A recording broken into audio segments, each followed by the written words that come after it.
Diego, kazi kwa. Bana, zilikuwa zimebaki siku lakini zikaja zikabakia masaa, dakika pia ndizo ambazo zikawa zinasubiriwa, lakini sasa game on. Yanga dhidi ya wekundu Msimbazi Simba ni fainali ya kukata na shoka kweli kweli ya kusisimua. Ni fainali ya muungano mwaka 2026. Njoo tuzungumze. Jina langu naitwa Nicholas John Kinita Cisco. Utakuwa umetisha kweli kweli. Niko na wachambuzi wa dhamu hapa studio, Katalambula Yusufu, mzee wa mambo vipi, lakini bila kusahau Dr. Fred aka Mchina.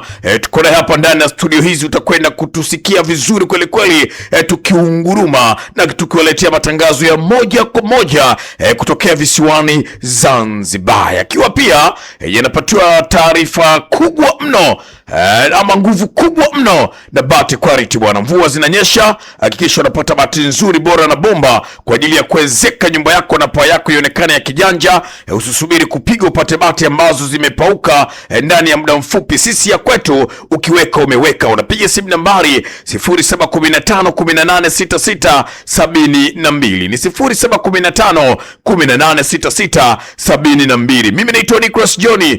Njoo mwana michezo mwenzetu, tuzungumze michezo. Ni Simba dhidi ya Yanga ama Yanga dhidi ya Simba, Katalambula Yusufu? Yanga dhidi ya Simba. Yanga dhidi ya Simba.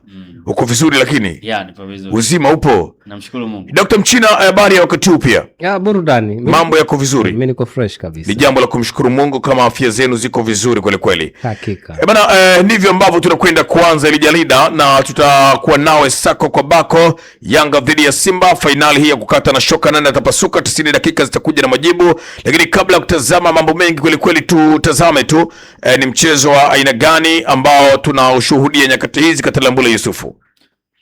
Ni mchezo mgumu. Ni mchezo mgumu kutokana na quality ya wachezaji wa timu zote mbili. Okay. Lakini pia record na historia ambazo wanapitia kwa nyakati tofauti inafanya mchezo huwe mgumu, lakini zaidi ni uwepo wa kombe uwanjani. Finali ya Muungano Cup. Okay. Kwa muda mrefu Simba hajachukua kombe, kwa hiyo ni mechi ambayo anatamani aweze kupata ushindi ili achukue kombe, walau aanze kurudisha matumaini kwa mashabiki zake. Lakini pia Young Africans licha kuwa yeye ni bingwa mtetezi, lakini anatamani na yeye anataka kuchukua makombe zaidi. Kwa hiyo kwangu mimi ni mchezo mgumu, na finali siku zote haijawahi kuwa nyepesi. Bana, finali siku zote haijawahi kuwa nyepesi, ni maneno ya Katalambula Yusufu kuelekea kwenye mchezo wa finali. Lakini Simba unaweza kusema wamefanikiwa kweli kweli, baada ya kupiga kelele nyingi mno juu ya waamuzi au waamini kutokea pale visiwani Zanzibar, na wengine walisema kwamba waamuzi ambaye alipangwa kwenye mchezo, mwamuzi wa kati ni shabiki na mwanachama wa Young Africans, alinukuliwa Kisugu akizungumza hivyo. Hatimaye mwamuzi amebadilishwa. Mwamuzi wa kati ni mwamba kweli kweli kutokea pale Kenya. Yes. Dr. Fred, hii imekuwa ni faida kwa Simba ama imekuwaje? Simba wamewini kwa asilimia ngapi? Labda saikolojia ya waandazi wa mchezo, lakini pia saikolojia ya watani wao kwa maana ya Yanga, huenda sasa wakawa wana mind na kwaje Simba anazungumza hivi, mwamuzi anabadilishwa, ina maana Simba na nguvu, huku wanazungumza hayo, Simba anajipanga kwenda kumpasua mtu uwanjani. Mi kwanza niseme Simba wapunguze mind game. Okay. Yani wamekuwa wana vitu vingi sana vya nje ya uwanja, vya maneno ambavyo haviamui matokeo ya ndani ya uwanja. Sawa. Sasa mpira ulikofika sasa hivi na Young Africans namna walivyo, sidhani kama haya mayoe ya chura yanamtisha tembo kunywa maji. Okay. Hapana. Lakini kitu kingine, mamlaka nazo zijaribu kuangalia. Tuna watu wahovyo wanausemea mpira sasa hivi, na mamlaka kama zinasikia sauti zao. Okay. Sasa nafikiri mamlaka zifikie wakati zitumie mamlaka yao kudhibiti haya mambo.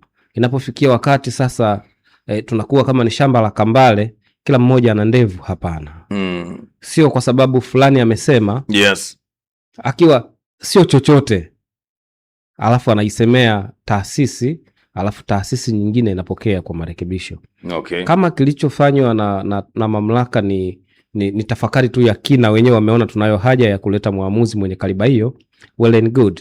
Lakini kama ni kwa sababu ya hizi huku kushabihisha kulikofanywa na mashabiki, dhidi ya kile ambacho kinaendelea uwanjani, kinaendelea katika maandalizi, nadhani haijakaa vizuri. Okay. Yes, tukija kwenye mchezo wenyewe husika, naona itakuwa mechi ya pande zote mbili. Nimejaribu kutafakari tu aina ya vikosi tarajiwa. Yeah. Bado line hapo haijatoka, lakini nimejaribu kutafakari vikosi tarajiwa.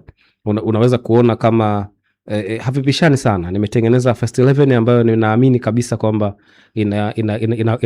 inaweza ikawa ina uzani ambao unakaribia na kuwa sawasawa. Kwa sababu utaangalia Djigui Diarra versus Tai Kasanji.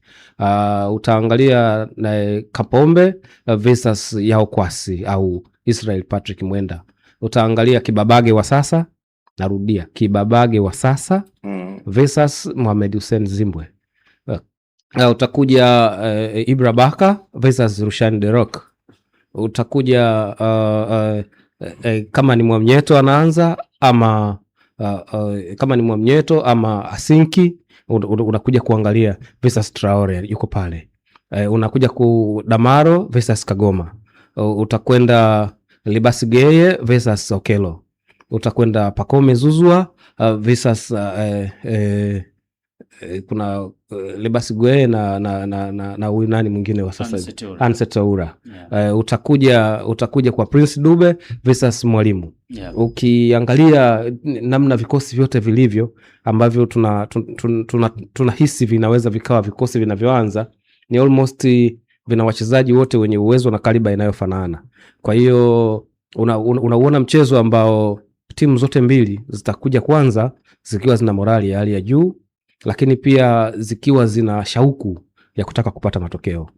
Simba wanataka kufuta uteja dhidi ya Young Africans, lakini pia Young Africans wanataka kuendelea walipoishia mwanzo. Kubwa kuliko yote kwamba haya ni mashindano, na mashindano kuna kombe liko pale mezani. Okay. Young Africans ukishawaambia kwamba ni kombe liko mezani, wao the story is different. Hadithi ni tofauti kabisa. Yani so long as ni kombe, Young Africans wao hawacheki na yoyote. Unaweza kuona mara kadhaa Young Africans wanaweza wakaanza katika mashindano ukidhani wana kitu cha kupoteza, lakini ikishafikia hatua za kwenda za competitive, tunasema ni competitive stage, hatua za kuelekea ubingwa, Young Africans ni kitu kingine kabisa. Kwa hiyo natarajia mchezo ambao kwanza wachezaji watakuwa wana hamasa kubwa, lakini pia natamani uwe mchezo ambao si mchezo wa kukamiana, ila uwe mchezo wa kiufundi zaidi. Uwe mchezo ambao tutaiona football, tutaona ladha halisi ya football, lakini pia tutaona uwezo wa makocha, tutaona intelligence ya wachezaji, uwezo wa utimamu na ufahamu wa wachezaji. Tunatamani tukaona vitu vingi vya kiufundi leo kuliko kuona vitu ambavyo vitakuwa havina afya sana katika ustawi wa mpira wetu. Nafikiri wachezaji wanajua wajibu wao, vyombo vinafahamu wajibu wao, lakini pia management zinafahamu pia nini wajibu wao kuelekea mchezo huu, ukizingatia sisi wa Tanzania hii ndio sikukuu yetu.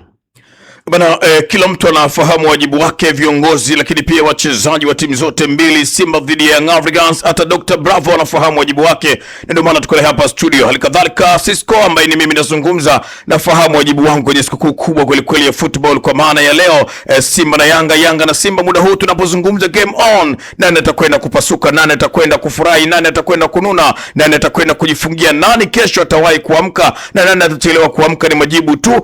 Ndani ya dakika 90 mambo yatakuwa mazuri kweli kweli. Katarambula Yusufu, yes. Unadhani waamuzi wetu wapi wanafeli mpaka sasa? Dabi hizi sasa zimeshakuwa mazoea kuleta waamuzi kutoka nje ya ardhi ya Tanzania. Hili pia ni tatizo pia kwa ustawi na kwa kukua viwango vya waamuzi ambao tunawatarajia kwenye soka hili la Tanzania, kwa sababu kama Simba na Yanga mnatoa waamuzi nje, vipi hizi timu nyingine ziendelee kunyongwa ama kunyongana? Tunadhihirisha wazi waamuzi wetu hawana uhakika ma uelewa mzuri na mpana wa kutafsiri sheria 17 za soka. Kwenye hilo mimi nipo tofauti. Yes. Inawezekana ikawa wanauelewa mzuri, okay, na ikawa ni waamuzi wazuri, lakini wakaendeshwa na hisia kuliko uhalisia wa jambo. Nilizungumza session ambayo imepita, nilisema kwamba kwenye nchi hii ukiwachukua watu ambao wanapenda mpira, lazima kutakuwa na pande mbili. Kama yes, si Yanga basi atakuwa Simba. Very sure. Isipokuwa mimi mimi niko katikati. Okay. Yes. Tukizungumza vizuri Dr. atatuambia. Akiulizwa vizuri atasema. Akiulizwa vizuri atataja. Atasema. Yaani mtu yoyote mimi naamini hivyo. Kwa hiyo hata hawa waamuzi pia wana pande zao. Okay. Na uzuri ni kwamba hawa waamuzi hawakai sayari nyingine. Yes. Tupo nao mtaani. Very sure. Wengine tumekuwa nao. Very sure. Wengine tunakutana nao kwenye majukumu ya kazi. Ndio. Tunajua timu zao. Kabisa. Nikamtolea mfano Mzee Kadege. Sasa hivi ni mwanachama Young Africans, lakini alikuwa muamuzi. Kwa hiyo inafika hatua anatajwa fulani kuwa muamuzi na wewe ni mtu ambaye unamjua na unaifahamu timu yake. Kwa hiyo anaweza kaendeshwa na hisia. Okay. Kuliko uhalisia. Na si tu Tanzania. Ndio. Tunashuhudia hata dabi ya Cairo, Misri kule. Zamalek na Ahli. Pia walitaka mwamuzi kutoka nje mpaka watu Ahli akagoma kucheza ule mchezo.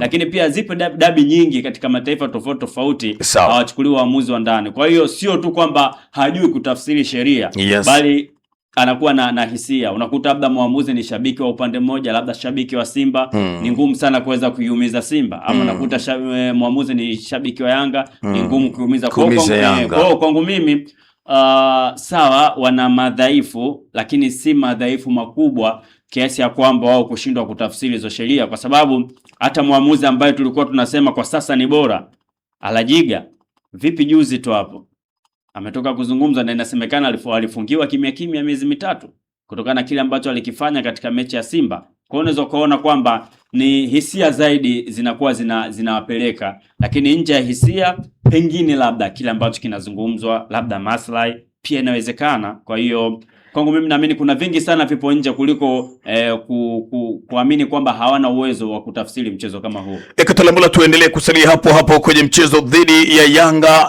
Simba wakiwa wamejiandaa kweli kweli, dirisha dogo limewapa jeuri la kiburi, lakini walisia, unazungumzaje kwenye huu mchezo? Binafsi naona ni mchezo mgumu kweli kweli. Ukiniambia nani nimpe nafasi, siwezi kupepesa macho. Mimi kwangu Young Africans bado ana nafasi kubwa kweli kweli ya kupata matokeo ya ushindi binafsi, lakini naona Young Africans ana nafasi kubwa ya kupata matokeo ya ushindi. Nafikiri unatamani labda uniulize kwa nini, lakini mimi ni host, sio mchambuzi. Nitakujibu wakati mwingine, ila kwako nataka nisikie nani hasa ambaye ana nafasi kubwa ya kuondoka na alama 3 muhimu na kuondoka na kikombe. Maana leo si alama 3 tu, mwali yuko uwanjani. Kidi vile mwali kifika wanasema hayawi yawe yamekwenda kuwa sie na mwana eleke jiwe ngoma uwanjani.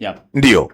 Ni mchezo mgumu sana. Okay. Ni mchezo mgumu sana, lakini kuna baadhi ya vitu kwenye huu mchezo vinaweza vikafanya ujue kwamba nani ana nafasi kubwa kuweza kupata ushindi siku ya leo. Sawa. Nimeangalia current performance, okay, lakini mechi ambayo imepita ambayo ilipigwa hapo visiwani Zanzibar, yes, Simba alikuwa na kiwango bora sana dhidi ya Young Africans. Ndio.